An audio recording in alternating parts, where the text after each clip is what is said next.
children, it's Mrs. Lee here. It's assembly number 18 and it's the week beginning the 30th of January 2023. Oh, I know that means we've only got a few days left until we change into the month of... Do you know? That's right, February. Now, this week we're going to focus on National Storytelling Week. Bet you didn't know it was that, did you? And also we're going to think about one of our British values, individual liberty. What does individual liberty mean, Mrs. Lee? Well, remember, you can look around a school and we have our British value posters. Individual liberty. It means we can be ourselves as long as we follow the golden rules.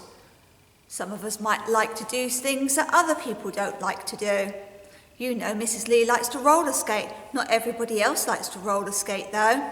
Mrs. Lee likes to wear hats. Not everybody else likes to wear hats though. But it's okay, because when I wear my hat and when I go roller skating, I don't hurt anybody else, and I remember our 7 golden rules.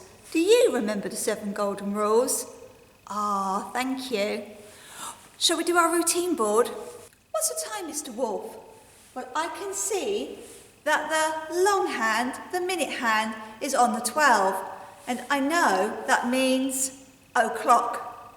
I can also see that the short hand, the hour hand, is pointing towards the number 10. I put that all together and it says 10 o'clock. We're still in January, so we're still learning to say cześć. Cześć is Polish for hi, hello. Cześć, you do it. Cześć. Just behind me, our Makaton sign. It's changed, coming your way. Ooh, look at that one very carefully. Can you see? It's an action one. This word up here says story. I've linked our action to our theme, National Storytelling Week. Story. You do it. Story. Now, stories usually come from books, and the story I'm going to tell you today comes from a book. The book is called Dogs Don't Do Ballet. Now, I could read this story to you. You could actually come and read it yourself, because I'm going to leave it here in the lunchtime hall, so when you come to have your lunch later this week and you're eating, you might want to have a look at the actual story. I'll give you a little bit of an insight to what the book is about. It says, my dog is not like other dogs. He doesn't do stuff like weeing on lampposts, or scratching his fleas, or drinking out of the toilet. Does your dog do that? No, my dog likes moonlight and music and walking on his tiptoes. You see, my dog doesn't think he's a dog. My dog thinks he's a ballerina. I wonder if this dog's going to be allowed to be a ballerina, or if people are going to be rude and maybe unkind and not let him. Shall we find out? When you tell a story, it's good sometimes to have some props. So I brought in, look at this, a beautiful ballerina tutu. Looks a little bit small for Mrs. Lee, doesn't it? I've brought in a dog. Ooh, dog. Now, there was a dog in our story, wasn't there? I've brought in some biscuits. I know my dog Smithy likes these.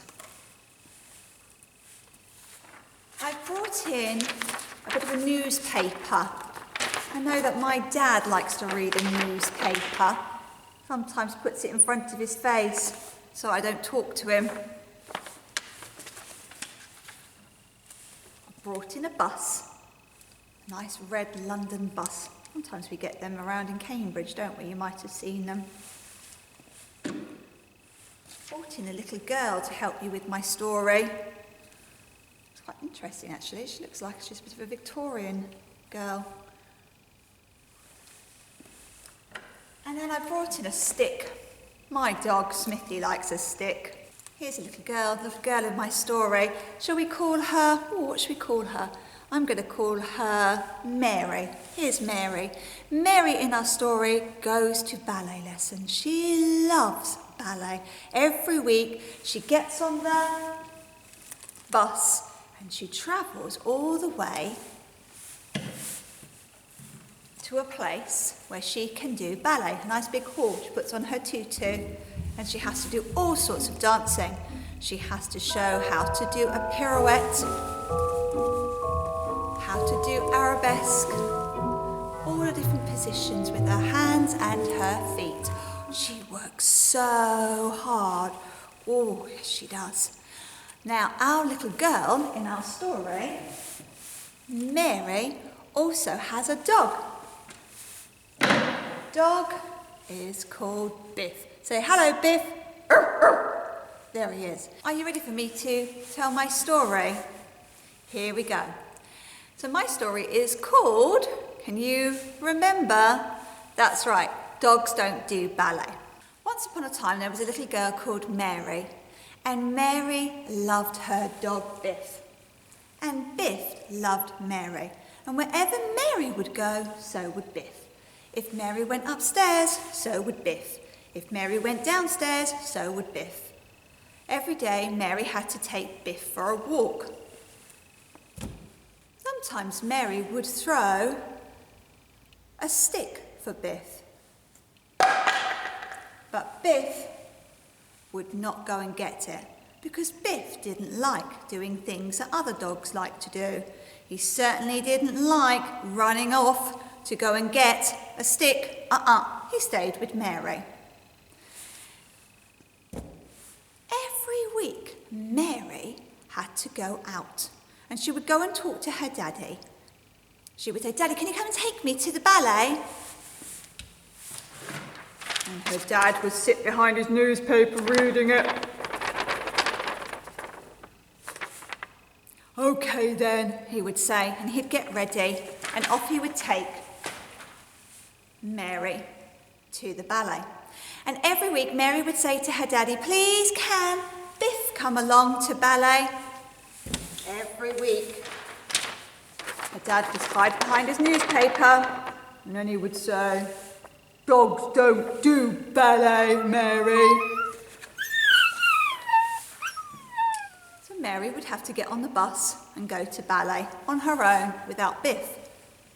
But every time she got onto the bus to go to ballet, she had a feeling that somebody was watching her. She would look around, but she couldn't see who it was. I wonder who could be just around nearby. Have you guessed it? Every week Mary would go into the ballet hall and she would do all the different dance moves that her teacher told her to do. She would pirouette, she would do the arabesque, she would point her toes and dance around the room. And the whole time she was doing it, she felt that somebody else was watching. She would look around, but all the other girls were doing the same. But she always had a feeling that maybe somebody was just there. She couldn't see who. Have you guessed who? One day, it was Mary's birthday, and she was so excited because she got tickets to go to a ballet. Here she would see everybody in their fancy tutus dancing, all the grown-ups. She went to her dad and she said, "Dad, please, can I take Biff to the ballet?" Dad said, "Dogs don't do ballet." Now Biff heard, and Biff was very sad, and he went away. Mary followed him. She tried to give him some biscuits, but he didn't want the biscuits to eat. He was very sad. She threw another piece of stick for him, but he wouldn't go and get it. He was sad. Poor Biff. Well, the day of the dance came. Mary got on the bus and she travelled all the way to London to go and see the big ballet. She was so excited. It was amazing. The dancers danced and flew through the air in their tutus. Oh, it was amazing. She did her pirouette, the famous ballerina. She jumped into the air and crashed. She fell down and hurt her foot and she couldn't carry on. Oh, said everybody. The orchestra stopped. There was no more noise. What was going to happen? Wow. All of a sudden, onto the stage leapt Biff in a beautiful pink tutu. And Biff took over. Biff stood there, put his arms up, and he pirouetted. And the orchestra started, and all the other dancers joined in. Oh my gosh, it was amazing. Mary was astounded. And her dad put down his newspaper and was astounded too. A lady got up at the end and she went to say, "Dogs." Everybody held their breath. What was she going to say? She said, "Dogs do ballet." And everybody clapped and cheered for Biff.